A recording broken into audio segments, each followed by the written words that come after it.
അപ്പോൾ വിപിൻ സി വിജയൻ വീണ്ടും എത്തിയിട്ടുണ്ട് മേലാമുറിയിൽ നിന്ന്. വിപിൻ, എസ് കെ ചോദിച്ചത് അതാണ്, അവിടെ ചാക്യാർ എന്തോ വലിയ കഥ പറയാൻ പോകുന്നു. എന്ത് കഥയാണ് അവിടെ ചാക്യാർ പറയാൻ പോകുന്നത്? കാര്യം പറയൂ. അതെ അതെ.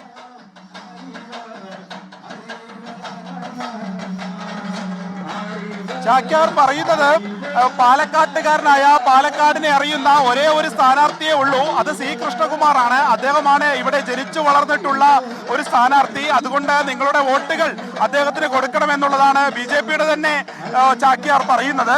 ഇപ്പോൾ ഇത്തരത്തിലുള്ള കലാരൂപങ്ങളെയും നാടൻപാട്ടും ഒക്കെ ആയിട്ടാണ് കലാശക്കൊട്ട് പുരോഗമിച്ചുകൊണ്ടിരിക്കുന്നത്.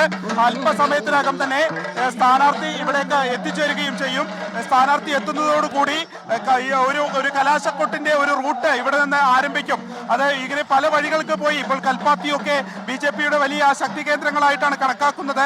ആ പ്രദേശത്തിലൂടെയൊക്കെ പോയിട്ടാണ് സ്റ്റേഡിയം ബസ് സ്റ്റാൻഡ് പരിസരത്തേക്ക് സമാപിക്കുക. അതിൽ നൂറുകണക്കിന് പ്രവർത്തകരെ അണിനിരത്തുക എന്നുള്ളതാണ് നിലവിൽ ലക്ഷ്യമിട്ടിട്ടുള്ളത്. ഇതിന്റെ ഒപ്പം തന്നെ ഒരു ബൈക്ക് റാലി അടക്കമുണ്ടാകും.